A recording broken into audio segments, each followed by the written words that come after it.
नमस्कार, न्यूज 18 पंजाब हरियाणा हिमाचल देख रहे हैं आप। मैं हूं अमृत विरदी। बुलेटिन की शुरुआत करते हैं बड़ी खबर के साथ। बड़ौदा उपचुनाव की बात करते हैं, जिसको लेकर बीजेपी ने अपनी पूरी ताकत झोंक दी है। रोहतक में बीजेपी की कोर ग्रुप की बैठक हुई है और इस बैठक में सीएम मनोहर लाल खट्टर समेत कई मंत्री, सांसद और विधायक मौजूद रहे। इस मीटिंग में रणनीति तैयार की गई है बड़ौदा उपचुनाव के लिए। हरियाणा की राजनीति पर मनोहर लाल का बड़ा बयान कि हरियाणा की राजनीति में जातिगत कैंसर है। इसके साथ ही पंजाब के कृषि बिलों को किसानों के लिए धोखा बताया है मनोहर लाल खट्टर ने। तो बता दें कि बड़ौदा उपचुनाव के लिए जहां कांग्रेस लगातार दिन रात एक करने में जुटी हुई है, तो वहां बीजेपी ने भी अपनी पूरी ताकत झोंक दी है। बीजेपी की कोर ग्रुप की मीटिंग में हरियाणा के मुख्यमंत्री के समेत कई मंत्री, सांसद, विधायक मौजूद रहे। इस मीटिंग में बड़ौदा उपचुनाव को लेकर रणनीति तैयार की गई है, लेकिन इसके साथ ही हरियाणा की राजनीति पर मनोहर लाल खट्टर का बड़ा बयान कि हरियाणा की राजनीति में जातिगत कैंसर है। इसके साथ ही जो पंजाब में विधानसभा का विशेष सत्र बुलाकर कृषि बिल लाए गए हैं सरकार की ओर से, उन बिलों को मनोहर लाल की ओर से किसानों के साथ धोखा बताया गया है।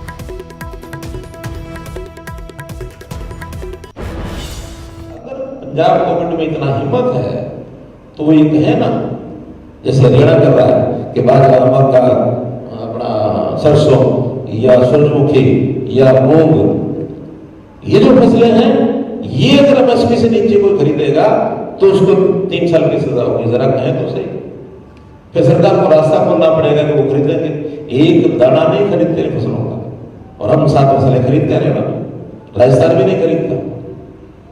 अगर ये वहां करते हैं तब तो किसान का भला हो।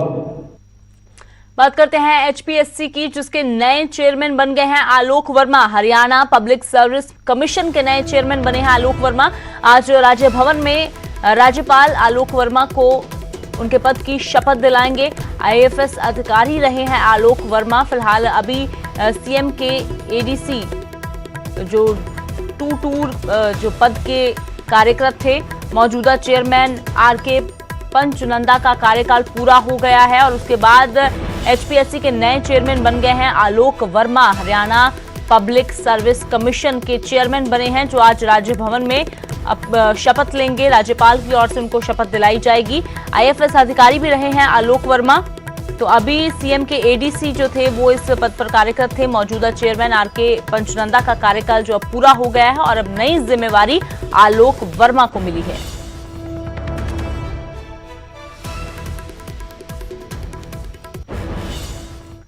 अब बात करते हैं पंजाब में किसानों के आंदोलन की, जो लगातार जारी है। केंद्र के कृषि कानूनों के खिलाफ किसानों की ओर से लगातार मोर्चा खोला गया है, लेकिन इस सब के बीच में पंजाब में लगातार किसानों के आंदोलन पर बीजेपी के राष्ट्रीय अध्यक्ष जेपी नड्डा की ओर से बड़ा बयान दिया गया है, या यह कह लें कि विवादित बयान दिया गया है। जेपी नड्डा ने कहा कि किसान नहीं बल्कि बिचौलिए कृषि कानूनों का विरोध कर रहे हैं। साथ ही नड्डा ने यह भी कहा कि पीएम मोदी ने किसानों को इन बिचौलियों से आजादी दी है।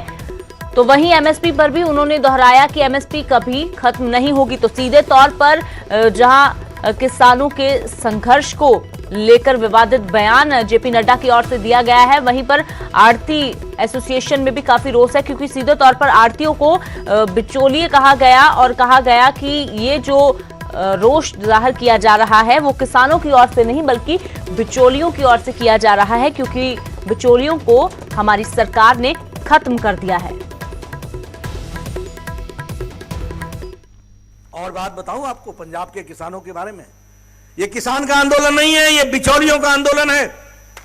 समझो आप, पंजाब में तो किसान की चार्ज ही, मेरे को आप करेक्ट कर देना, गलती बोलूंगा तो मुझे रोक देना, कि पंजाब, और चुक साहब आप भी, आप क्या सच्चाई नहीं है कि आपके यहां मंडी में आप अपना आड़ती भी नहीं बदल सकते? जिस आड़ती के पास आपका सामान जाता है उसी को बेचना पड़ेगा और किसी को आप नहीं बेच सकते हो। यह गुलामी की हालत खड़ी कर रखी थी, जिसको मोदी जी ने आजाद कर दिया। इसको हमको समझना चाहिए। यह है तो सीधे तौर पर जेपी नड्डा के बयान की अगर बात की जाए तो किसानों को कहीं ना कहीं गुलाम कहा गया और आड़तीय जो हैं उनको बिचौलिए कहा गया और कहा कि अब बिचौलियों को खत्म कर दिया गया है, इसीलिए उन्हें तकलीफ हो रही है। और पंजाब में ये आंदोलन किसानों की ओर से नहीं किया जा रहा बल्कि किसानों को तो आजाद कर दिया गया है, ये आड़तियों की ओर से यानी कि बिचौलियों की ओर से ये आंदोलन किया जा रहा है। तो जेपी नड्डा के इसी बयान पर कड़ा विरोध किसानों की ओर से किया जा रहा है। किसान मजदूर संघर्ष कमेटी ने कड़े शब्दों में निंदा की है जेपी नड्डा के इस बयान की। कहा कि यह बयान हमारे जख्मों पर नमक छिड़कने जैसा है।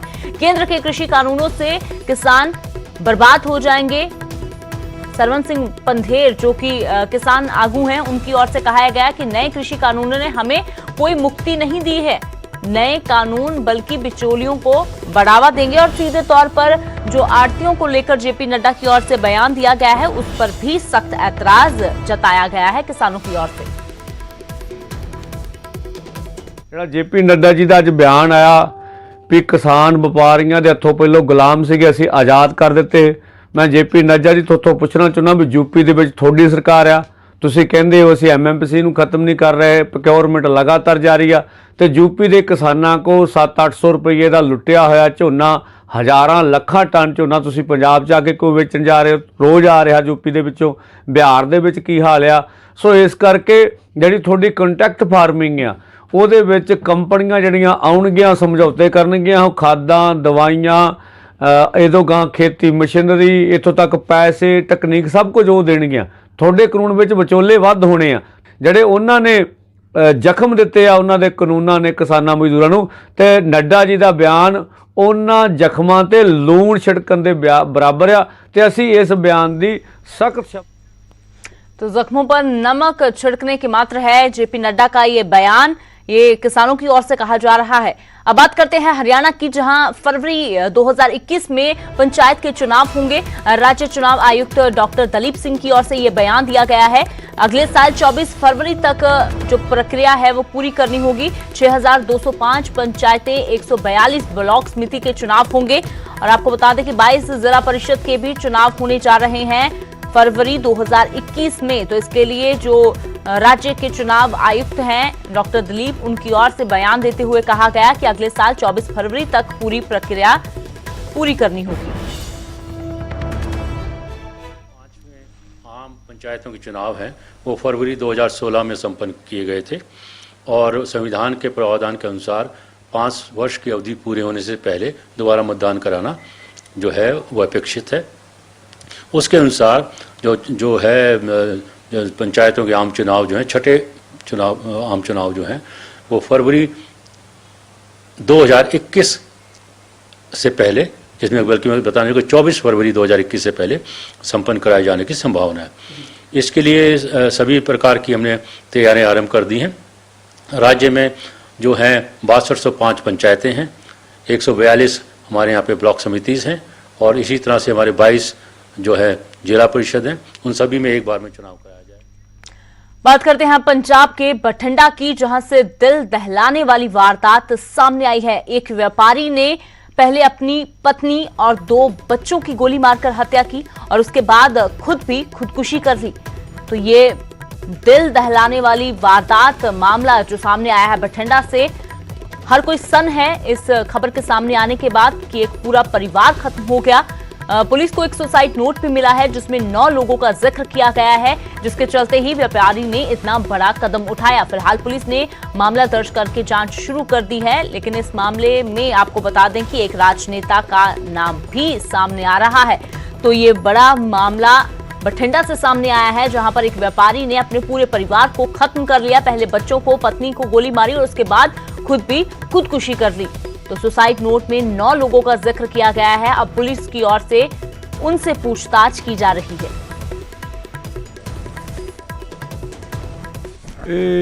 मिस्टर दविंदर गर्ग ने इन्होंने अज अपनी फैमिली दे नाल इत्थे सुसाइड किया हैगा।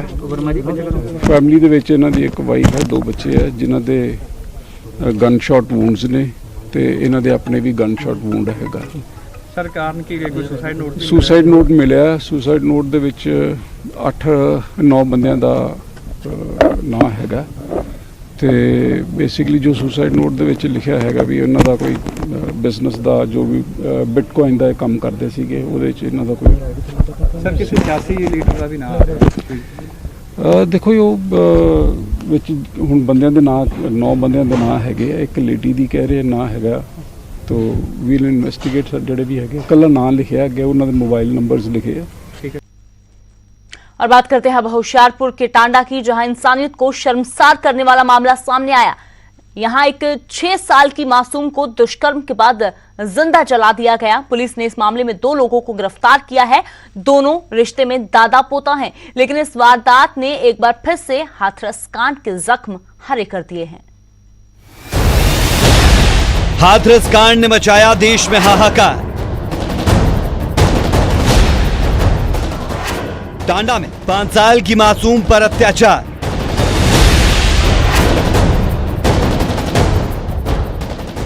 घिनौनी वारदात ने सब किया बर्बाद। ये हैं जलालपुर के जल्लाद, जो अभी मां की गोद में खेलती थी, हंसी ठिठौली करती थी, जिसने दुनिया को समझना शुरू ही किया था, जो अनजान थी हर उस शख्स की असलियत से जिसे वो जानती थी, पहचानती थी और अनजान थी आने वाले खतरे से। इस बात का उसे इल्म तक नहीं था कि उसके साथ क्या अनहोनी होने वाली है।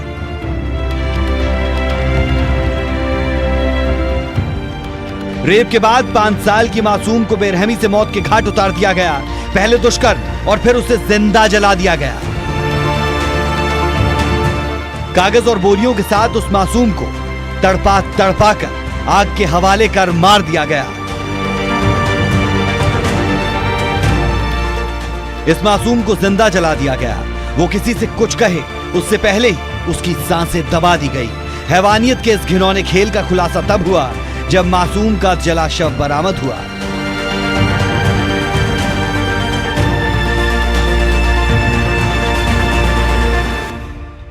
नहीं आग लगाता था, यहाँ आके आएगा सारने के लिए। सवेरे गया था मुंडा मेरे घर पे, ये हम बोले चले जाओ, हम जाते हैं काम पे। सवेरे हम चला गए थे 5-6 किलोमीटर दूर काम करने लिए। आपको कैसे पता चला? अभी जब हम आए हैं फिर मेरे को पता चला कैसे ऐसे बात हुआ। वारदात टांडा के गांव जलालपुर की है, जहां इस वारदात को अंजाम दिया गया। फिलहाल इस मामले में पुलिस ने 2 आरोपियों को गिरफ्तार किया, जो रिश्ते में दादा पोता है। पुलिस ने दुष्कर्म के बाद हत्या और SC/ST एक्ट के तहत केस दर्ज कर लिया है।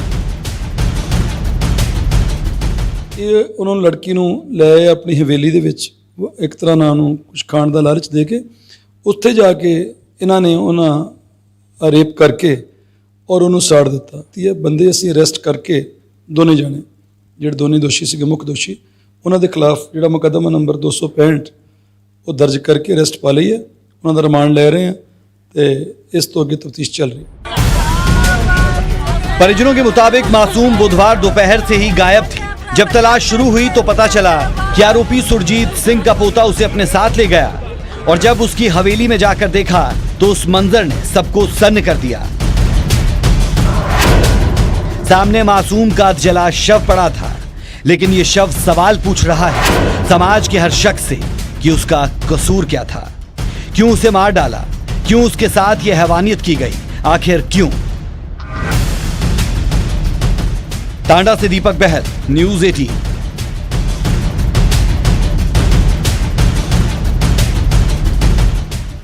तो इस घटना ने जहां इंसानियत को शर्मसार किया है, वहां फिर से बेटियों की सुरक्षा को लेकर भी कई सारे सवाल खड़े हो गए हैं। अब बात करते हैं मुक्तसर की, जहां पर बेखौफ बदमाश घूम रहे हैं, जहां कार सवार लोगों पर फायरिंग शरेआम की गई है, जिस दौरान कार मालिक की मौके पर ही मौत हो गई है। मुक्तसर के औलफ गांव के बस स्टैंड के पास की ये वारदात है। फायरिंग के बाद बदमाश मौके से फरार हो गए हैं। पुलिस मामले की जांच कर रही है, आरोपियों की तलाश की जा रही है, लेकिन इस घटना के बाद आसपास के लोग काफी सहमे हुए हैं, क्योंकि दिन दहाड़े जिस तरह से फायरिंग की गई है मुक्तसर के गांव औलख के पास बस अड्डा पर कुछ अज्ञात लोगों ने एक कार सवार पर ताबड़तोड़ फायरिंग की, जिससे उसकी मौके पर ही मौत हो गई है। उसके बाद जो आरोपी थे वो फरार हो गए।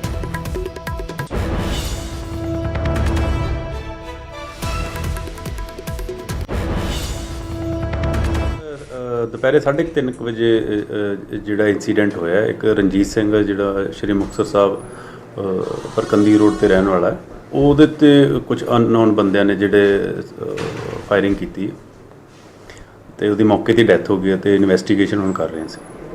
ਕੋਈ ਕਾਰਨ ਕੋਈ ਸਰ? ਇਹ ਕਾਰਨ ਹਜੇ ਤੱਕ ਸਾਨੂੰ ਕਲੀਅਰ ਨਹੀਂ ਹੋਇਆ। ਜਦੋਂ ਵੀ ਇਨਵੈਸਟੀਗੇਸ਼ਨ ਦੌਰਾਨ ਸਾਨੂੰ ਇਹ ਕਲੀਅਰ ਹੋਊਗਾ ਕਿ ਕਾਰਨ ਕੀ ਸੀ। ਕਿੰਨੇ ਕੋਈ ਬੰਦੇ ਲੱਗ ਰਹੇ ਜਿਹੜੇ ਫਾਇਰਿੰਗ ਕਰਨ ਵਾਲੇ ਜਾਂ ਕੋਈ ਕਾਸ ਤੇ ਆਏ ਸੀ? ਅਜੇ ਤੱਕ ਤਾਂ ਸਾਨੂੰ ਇਹ ਪਤਾ ਲੱਗਾ ਕਿ 4 ਬੰਦੇ ने ਜਿਹੜੇ ਆਏ ਸੀ ਤੇ ਇਨਵੈਸਟੀਗੇਸ਼ਨ ਚ ਹੋਰ भी। और बात करते हैं अब औद्योगिक क्षेत्र बद्दी और पंजाब के होशियारपुर की, जहां आग का तांडव देखने को मिला है। बद्दी में टेलीफोन वायर बनाने वाली फैक्ट्री में भीषण आग लग गई। फायर ब्रिगेड की टीम ने 5 घंटे की कड़ी मशक्कत के बाद इस आग पर काबू पाया। फैक्ट्री मालिक ने लाखों के नुकसान की आशंका जताई है। हालांकि गनीमत रही कि इस आगजनी में कोई हताहत नहीं हुआ। तो वहीं दूसरी ओर होशियारपुर में भी एक फैक्ट्री में अचानक आग लग गई। लंबे समय से रहायशी इलाके में ये फैक्ट्री चल रही थी। तो वहीं फायर ब्रिगेड की 3 गाड़ियों ने आग पर काबू पाया।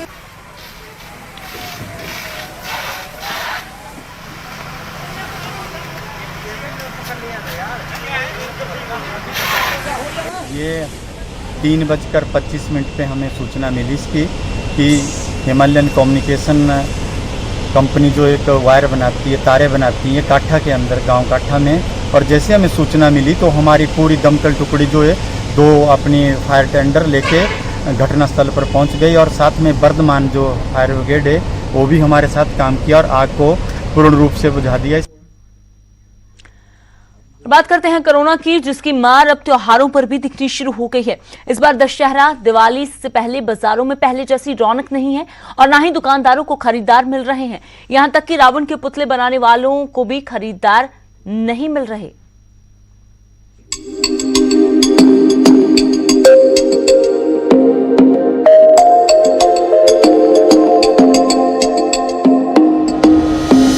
कोरोना महामारी ने कई मायनों में हमारी जिंदगी पूरी तरह बदल दी है। कोरोना का ही असर है कि इस बार दशहरा और दिवाली जैसे त्योहारों पर भी बाजारों में पहले जैसी चहल पहल नहीं है। न खरीदार न ही दुकानदार खुश। कोरोना ने आर्थिक हालात बिगाड़ दिए हैं। सिरसा में पुतले बनाने वाले रवि भक्त का कहना है कि इस बार बहुत कम लोग रावण के पुतले बनवा रहे हैं। पिछले साल छोटे बड़े कुल 35 पुतले बनाकर बेचे गए थे, लेकिन इस बार अब तक सिर्फ 7 ऑर्डर ही बुक हुए हैं। रावण तो मान लो मेरे पास तो 5 फुट से लेके 50 फुट तक ऑर्डर के ऊपर है। कस्टमर के ऑर्डर के लिए मान लो 20 फुट का मिल जाए, 30 फुट का मिल जाए, 50 फुट का मिल जाए, ऑर्डर देने के ऊपर होता है। इस साल तो मैंने 7 ऑर्डर बनाए, अगले साल तो कम से 30-35 तो लेकर दिया था। कोरोना ने त्योहारों का रंग फीका कर दिया है। इसी कारण रामलीलाओं का मंचन भी कम हो रहा है। बुराई पर सच्चाई की जीत, विजयदशमी। दशहरा का त्योहार आते ही दिल्ली का ततारपुर गांव चर्चाओं में आ जाता है, क्योंकि यहाँ हर साल तरीके के रावण तैयार किए जाते हैं। लेकिन लॉकडाउन के चलते ये गांव भी इस बार अछूता नहीं रहा और घर घर में बनाए जाने वाले रावण की जो रौनक यहाँ देखने के लिए मिलती थी वो तो गायब है। लेकिन इस बार भी ततारपुर गांव में एक ऐसा रावण बनाया गया है जिससे देश के सभी लोग निजात पाना चाहते हैं, और वो रावण है कोरोना रावण। यही हाल दिल्ली के ततारपुर गांव का है, जो रावण के पुतले बनाने के लिए दूर दूर तक मशहूर है। दशहरे पर 1 महीने पहले से ही इस गांव में रावण बनाना शुरू हो जाता है, लेकिन इस बार कोरोना और लॉकडाउन के चलते गांव के लोग खाली बैठे हैं। काफ़ी असर पड़ गया लॉकडाउन की वजह से और इस बीमारी की वजह से, इसलिए हम ये रावण बना रहे। कोरोना वायरस का जो रावण है कि इसको जलाएं और जल्दी से जल्दी ये बीमारी पूरी दुनिया में से खत्म हो। ये कोरोना का कहर ही है। जिस वक्त पर देश भर में घर बाजारों में खूब रौनक रहती थी, जमकर खरीदारी होती थी, इस बार सन्नाटा सा है। कोरोना ने जिंदगी के पहिए थाम दिए हैं और साथ ही आर्थिक स्थिति भी कमजोर कर दी है। बेरोजगारी, महंगाई, इस सब ने बाजारों से खरीदारों को दूर कर दिया है। सिरसा से नकुल जसूजा, दिल्ली से रचना, न्यूज़ 18। तो कोरोना की मार जो आम लोगों पर, कारोबार पर पड़ी है, अब कोरोना का असर त्योहारों पर भी देखने को मिल रहा है। फिलहाल इस बुलेटिन में इतना ही। मुझे दें इजाजत।